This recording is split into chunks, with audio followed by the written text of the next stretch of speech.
Huwa evidenti li l-inkwiet u l-intriċċi li kkaratterizzaw l-ewwel fażi tal-elezzjoni għal ħatra ta' kap ġdid tal-Partit Nazzjonalista se jkomplu jiqlielu fil-ġimagħtejn li ġejjin sa ma' tesserati nazzjonalisti jivvutaw għal kap ġdid fis-16 ta' Settembru li ġej.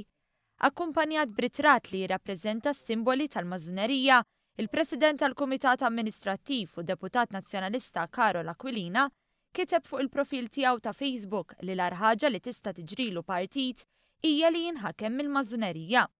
Minkejja li meta kuntattjat wieġeb li ma kien qed jirreferi għall-ebda kandidat mit-tnejn li għaddew għall-aħħar fażi tal-elezzjoni, il-kumment ta' Aquilina ħoloq putiferju sħiħ fuq Facebook b'ħafna jisfidaw jgħid b'mod speċifiku għal min kien qiegħed jirreferi.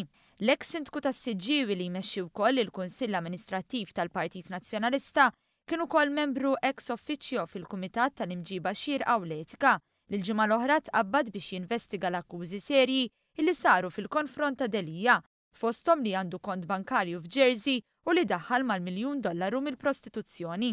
Minħabba nuqqas ta' spjegazzjonijiet ċari illi ta' dwar l-allegazzjonijiet li saru kontrih, il-Kunsill li huwa mmexxi mill-Avukat Aquilina qabel b'mod unanimu li Delia kellu jikkonsidra l-pożizzjoni tiegħu fit-tellieqa tmexxija tal-istess partit. Talba li l-Avukat Delia ġie qawwi minna u li waslet ukoll l-attakk fil-miftuħ bejn iż-żewġ esponenti nazzjonalisti. Il-messaġġ ta' Aquilina wassal għal reazzjoni minn Delia nnifsu u sostna li huwa redikolu illi rappreżentant tal-poplu qed jipprova jitħaq bl-istess nies illi tellgħu fil-Parlament meta implika li l-Partit Nazzjonalista se jinħataf mill-Mażuni. Qal li Aquilina għandu jerfa' responsabbiltà u jissostanzjahom. Il-kumment ta' Aquilina ġab ukoll reazzjoni minn deputati u ex-deputati tal-Partit Nazzjonalista. Fosthom l-Avukat Luis Kuxkieri li qallu biex isemmi l-isem jew l-ismijiet ta' dawk li skontu huma mażuni fil-Partit Nazzjonalista, inkella jitlaq mill-Partit Nazzjonalista.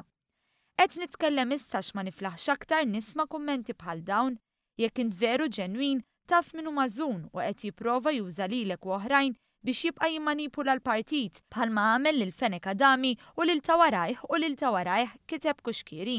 Ikkummenta wkoll id-Deputat Nazzjonalista Edwin Vassallo li sostna li Aquilina li għandu l-kariga importanti ta' President tal-Amministrattiv tal-Partit għandu jitkellem b'mod ċar jekk kellu jew għandu xi informazzjoni. L-ispekulazzjonijiet ilhom hemm u jibqgħu hemm iżda meta jitkellem President tal-Amministrattiv hekk ħaġa oħra għal Vassallo. Id-Deputat Nazzjonalista Jason Azzopardi wieġeb li ma jafx għalfejn qed joħduha bi kbira li hawn dan il-lingwaġġ moqżies.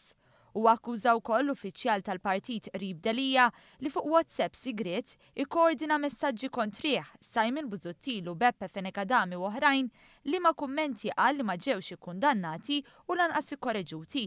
B'referenza ċara għal kamp ta' Delia, Azzopardi qal li min qed jiżra r-riħ xi darba jaħsa trifnu.